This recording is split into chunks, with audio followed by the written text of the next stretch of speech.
Good afternoon. How are you today? Yes, I'm just keeping busy as a lawyer should be. So I'm getting out in the afternoon. It's pretty out. 56 degrees. It was cooler this morning. Sun is bright, that kind of Italian sunset color.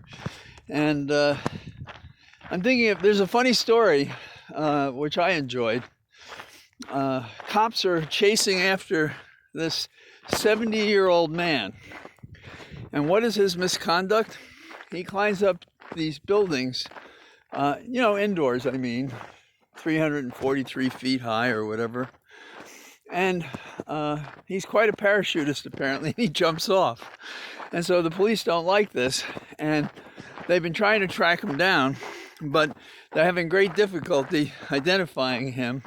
And although there's some stuff on Facebook and social media about him doing it, when asked about it, he denies it. Now, you got to think that's kind of cool.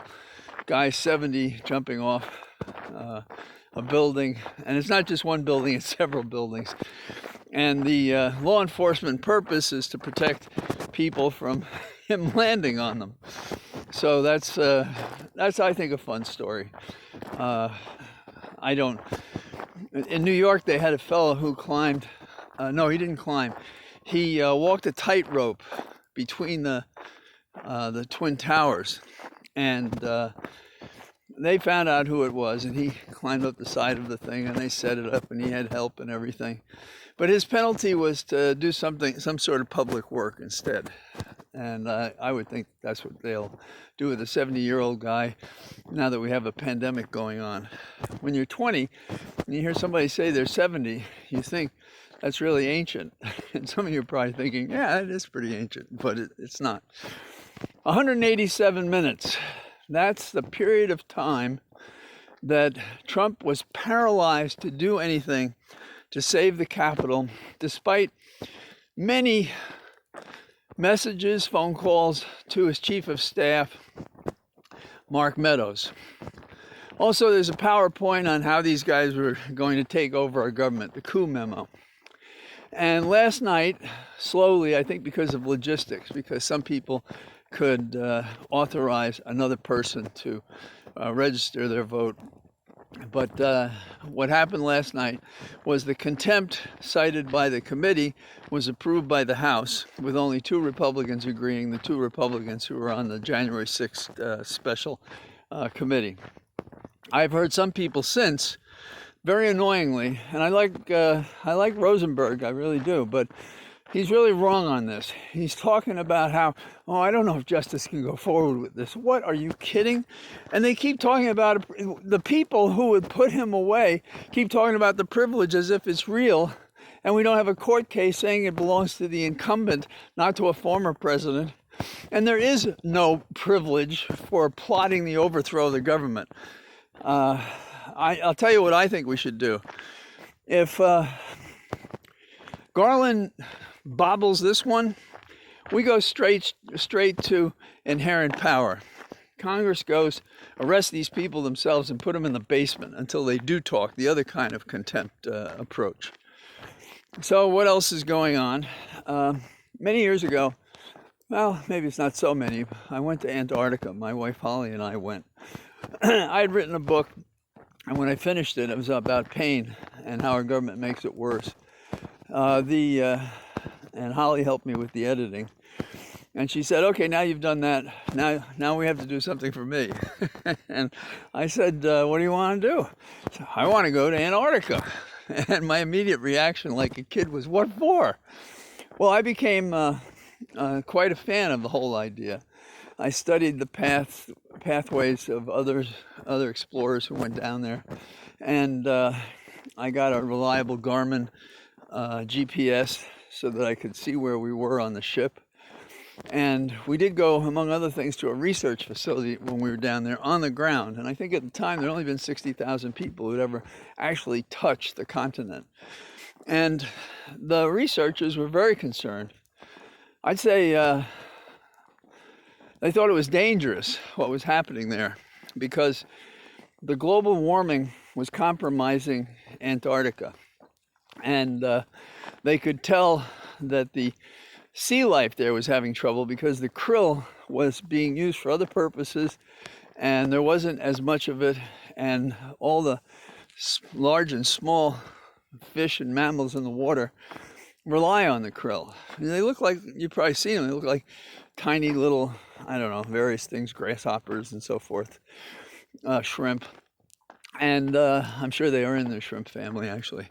So what do we have now? Well, now we have an observation that it's melting too fast, which means the waters are going to rise in the seas. And that means a number of things. It means, for example, take a city, take Florida. They have pipes to go into the sea above the water level. Now, what happens when the water level rises? It rises over these pumps into the ocean. And so they back up and they bubble up in the streets. That's already happened. Now, they've created a genius way to block the water from coming back in, but they haven't solved the problem of the rising sea. Another problem with the rising sea is that the waters, which are salty, they rise and they affect the shore by introducing salt into the ground and the groundwater. So you can't grow anything. So farmland is lost. Places that were above water are below water. Years ago, I was giving a speech somewhere or appearing on TV, and there was a demonstration of all sorts of things, you know, happy things, political things. And one of them was a guy who was, this guy almost came over my feet. I just don't get these people. We have people who come here in the country and they think they want to be in the country, but they really don't want to be in the country. It's too dark for them. It's too quiet. They have to go slowly sometimes. They don't like the dirt roads. They can't stand the light at night, these brazen men. And they get upset if they see somebody walking on the road. And this road probably, 20 miles an hour is what you should do. And he came past me at 45 or 50. Okay, so that was on the side there. But the thing about the waters are that they're going to overrun areas. And here I was at this place where there were people, debating different things. And there was like a green team at one stall, and there was a realtor at the next, and he was selling land at the Outer Bank. And I said, you really should be telling your people to rent, and you should be talking to these people over here with Greenpeace. Well, anyhow, it's all been come true. It just doesn't make any sense to buy this land anymore, not to the shore, in my opinion. I always thought as a kid I would love living at the shore because I love swimming, and I do love the salt water.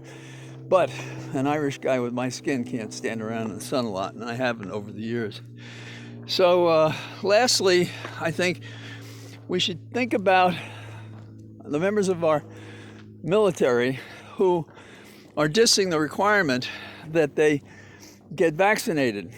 Now, the Air Force has already punished 27 virus refusers, booted them, and I think we're going to have more of the same.